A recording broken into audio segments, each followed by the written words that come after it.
Assalamualaikum warahmatullahi wabarakatuh. Selamat pagi anak-anak. Bagaimana kabar kalian hari ini? Semoga kita semua dalam keadaan sehat ya. Perkenankanlah, saya Septi Ayu Lestari, mahasiswa UIN Raden Mas Said, Surakarta. Untuk mengawali pembelajaran pada hari ini, marilah kita membaca basmalah bersama-sama dan doa sebelum belajar. Bismillahirrahmanirrahim.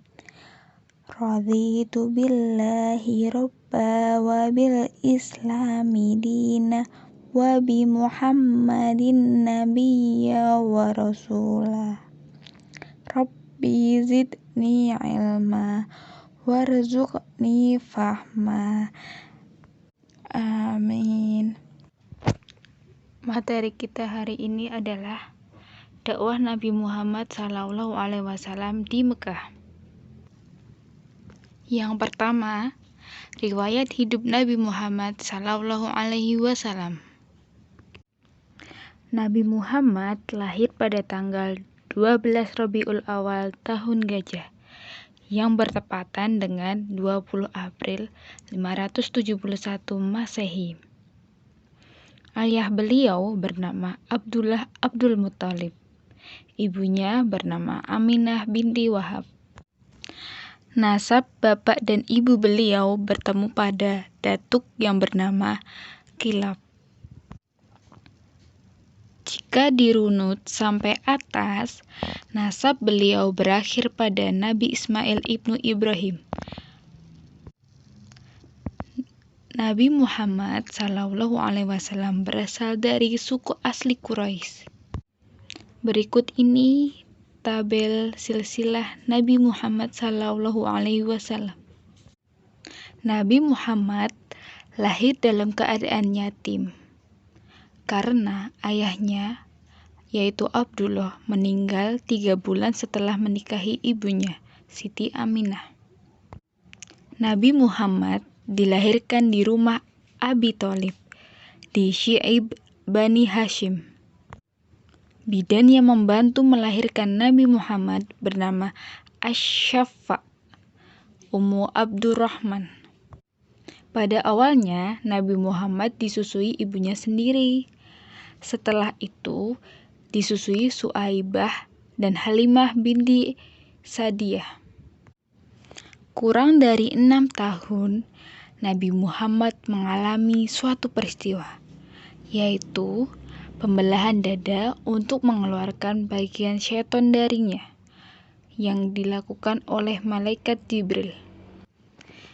Ketika Nabi Muhammad berusia 6 tahun, beliau mengalami suatu peristiwa yang sangat menyedihkan, yaitu ibunya Aminah meninggal dunia dan dimakamkan di sebuah desa yang bernama Abwa. Sejak itu, Nabi Muhammad diasuh oleh kakeknya sendiri yang bernama Abdul Muthalib. Tetapi tidak lama setelah 2 tahun, Abdul Muthalib wafat dan Nabi Muhammad saat usia 8 tahun diasuh oleh pamannya yang bernama Abu Thalib. Sejak muda, Nabi Muhammad diberi julukan Al-Amin, yang berarti orang terpercaya. Pada usia 12 tahun, Nabi Muhammad diajak berdagang oleh pamannya ke Syam. Setibanya di Bashrah, terdapat pendeta yang dikenal dengan Buhairah. Pendeta ini menjelaskan kepada Abu Thalib bahwa dia melihat tanda dan sifat-sifat kenabian pada diri Nabi Muhammad. Setelah mendengar langsung cerita kelebihan yang ada pada diri Nabi Muhammad, mulai dari sifat, sikap, tutur kata, hingga kesaksian banyak pihak mengenai kejujuran dan keutamaan yang ada pada diri Nabi Muhammad, seorang saudagar kaya yang bernama Khadijah berani melamar Nabi Muhammad yang saat itu berusia 25 tahun dan Khadijah sendiri berusia 40 tahun. Dalam perkawinan tersebut, mereka dikaruniai beberapa anak, yaitu Qasim, Abdullah, Zainab, Ruqayyah, Ummi Kulsum, dan Fatimah. Ada sebuah peristiwa penting ketika Nabi Muhammad berusia 35 tahun yang perlu dicontoh sebagai tindakan bijaksana. Beliau menyelesaikan konflik yang hampir menimbulkan pertumpahan darah, yaitu perselisihan antar suku di Mekah. Perselisihan ini terjadi tentang siapa yang berhak meletakkan Hajar Aswad pada tempat semula setelah terjadinya renovasi Ka'bah. Bagian yang kedua, permulaan dakwah Nabi Muhammad SAW. Pada masa periode awal ini, kerabat Nabi yang menerima dakwahnya antara lain yang pertama istrinya sendiri, yaitu Siti Khadijah, sebagai wanita pertama yang masuk Islam. Lalu sepupunya Ali bin Abi Thalib, sebagai orang yang pertama kali masuk Islam dari kalangan anak. Selanjutnya dari bangsa budak, yaitu Zaid bin Harisat, sebagai orang pertama masuk Islam dari hamba sahaya. Dan dari kalangan sahabat ada Abu Bakar As-Siddiq, sebagai orang yang pertama kali masuk Islam dari laki-laki dewasa. Setelah melakukan dakwah secara sembunyi-sembunyi selama 3 tahun, kemudian Rasulullah SAW mendapatkan perintah dari Allah Subhanahu wa Ta'ala untuk melakukan dakwah secara terang-terangan. Perintah ini terdapat dalam Quran Surat Al-Hijr ayat 94. Baiklah anak-anak, marilah kita baca secara bersama-sama ya. A'udzu billahi minasyaitonir rajim. Bismillahirrahmanirrahim. Fasda bima tu'maru wa a'rid 'anil musyrikin.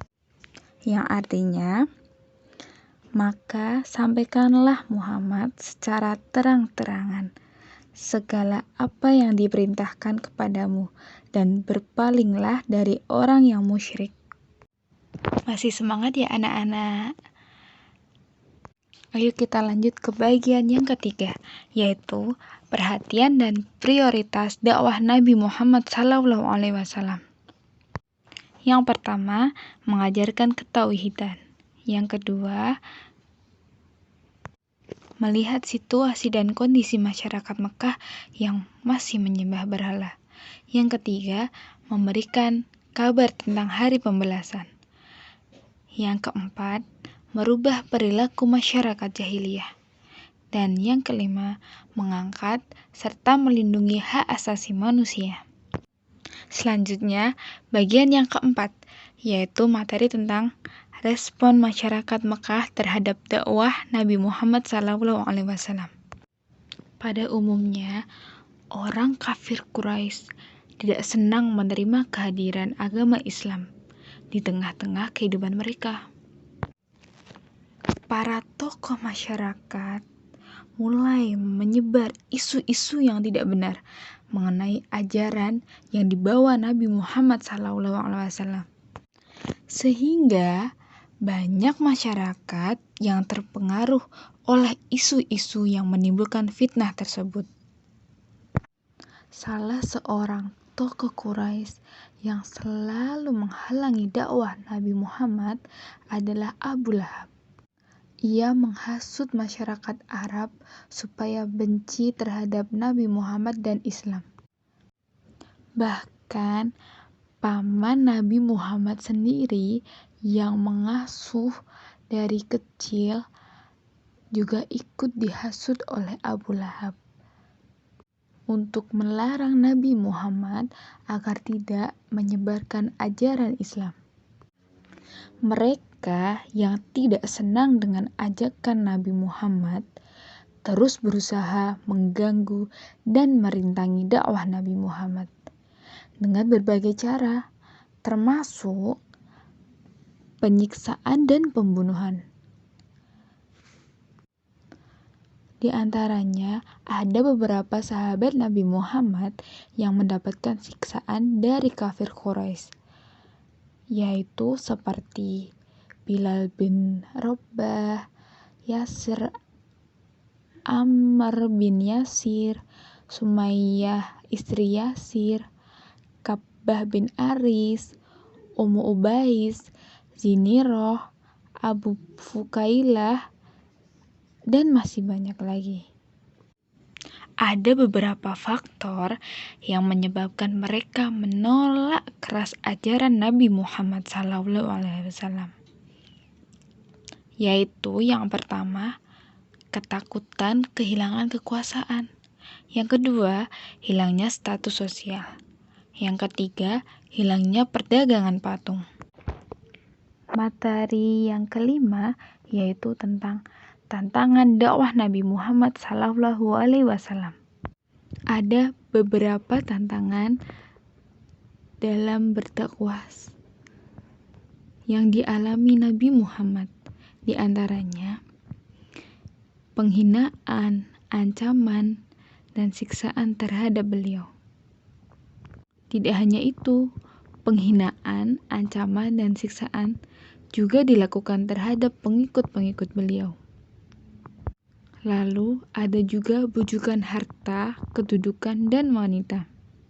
Tantangan selanjutnya yaitu membujuk Nabi untuk bertukar sesembahan. Tetapi Nabi Muhammad tetap kekeh dan tidak mau melakukan apa yang diperintahkan kafir Quraisy. Seperti yang sudah Ibu Guru jelaskan tadi, di antaranya juga ada tantangan dari penghasutan paman Nabi Muhammad, yaitu yang dilakukan Abu Lahab terhadap Abu Thalib agar membujuk Nabi Muhammad tidak menyebarkan ajaran Islam. Lalu tantangan selanjutnya yaitu dengan menghasut masyarakat Makkah. Tantangan selanjutnya melakukan pengasingan dan pemboikatan Bani Hashim dan Bani Muthalib. Dan tantangan selanjutnya yaitu mempengaruhi para pemimpin negara-negara tetangga untuk menolak kehadiran orang Islam. Lalu selanjutnya yaitu yang keenam, materi tentang kunci keberhasilan Nabi Muhammad dalam dakwah di Makkah. Keberhasilan ini tidak lepas dari karakter yang dimiliki oleh Nabi Muhammad SAW. Karakter tersebut di antara lain yaitu sabar, kegigihan, dan keuletan, berakhlak yang benar dan kuat, akhlak terpuji dan menjauhi kemungkaran, dan kesetaraan derajat. Itu tadi materi yang saya sampaikan pada hari ini ya anak-anak. Semoga bisa dipahami oleh kalian dari awal sampai akhir. Sampai di sini pembelajaran hari ini. Marilah kita tutup pembelajaran hari ini dengan bacaan hamdalah bersama-sama. Alhamdulillahirabbil alamin. Sekian dari saya. Terima kasih atas perhatiannya anak-anak. Wabillahi taufiq wal hidayah. Wassalamualaikum warahmatullahi wabarakatuh.